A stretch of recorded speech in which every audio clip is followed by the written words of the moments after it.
Hello everyone, I'm Dr. David J. Rogers. Thank you for being a part of this video. We are here to honor the memory of Dr. Eddie Mitchell.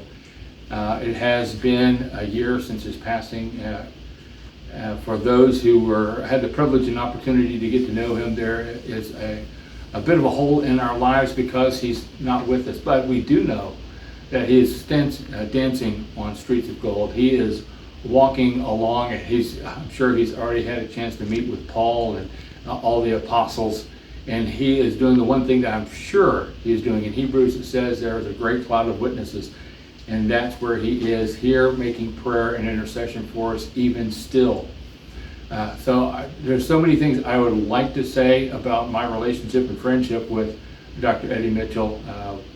Many people knew him as pastor, some knew him as apostle, and some got the opportunity to hear him when he walked out the role of an evangelist, and some even were surprised when he walked out that role of prophet because he was pretty straight on, and he spent a lot of time hearing the Lord for you who got to receive it. But I knew him as friend, and that was one of the greatest privileges of my life, is getting to know my friend Eddie Mitchell, and we got to do a lot of things together, and what an awesome opportunity. I'm going to miss those times, but I'm also looking forward to the times that we have together in heaven. So I honor the memory of Eddie Mitchell, and I honor him as the founder of RiversEdge Church, RiversEdge International Fellowship, and he also started our video program, RiversEdge Today, and we had some previous iterations as well before this started.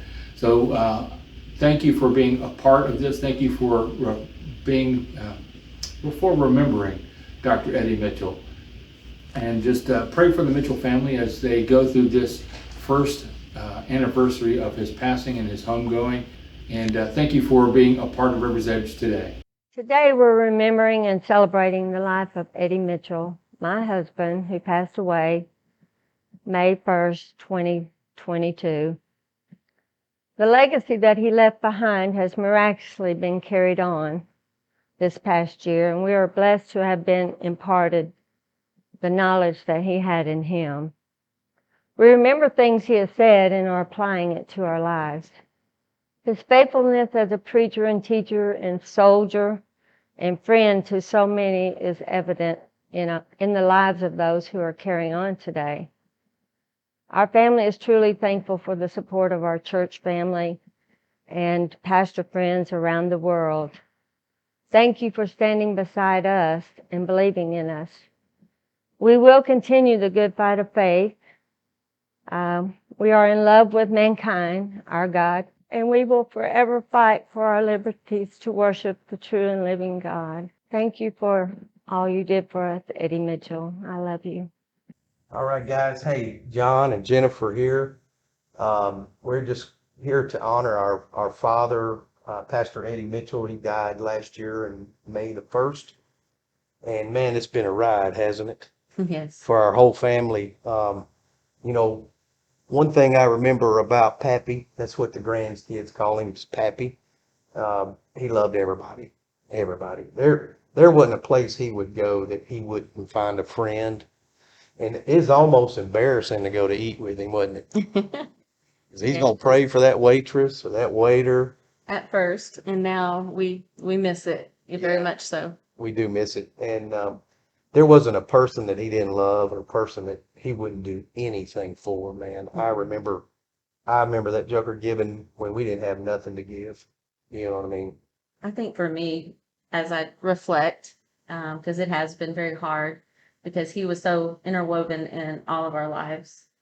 And it's been really neat to hear from people and to know that he has touched their life in a way. I think that's what I miss the most. It's just, he was always there in the shadows, it seemed,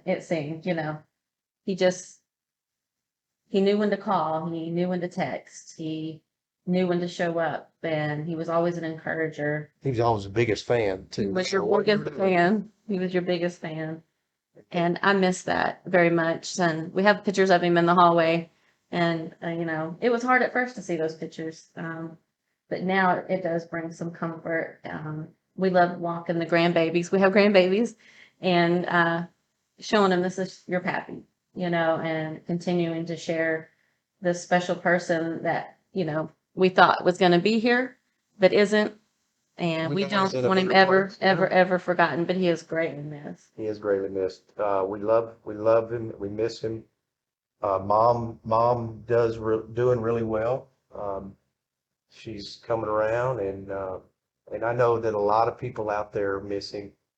Um, and we know that the thing that gives me the most comfort a lot of times is he wouldn't want any one of us to feel sorry for him. And he would never want any one of us to quit doing what we're doing. He would tell us to keep moving forward, keep loving people, keep loving the church, keep loving God. And that's what we're trying to do.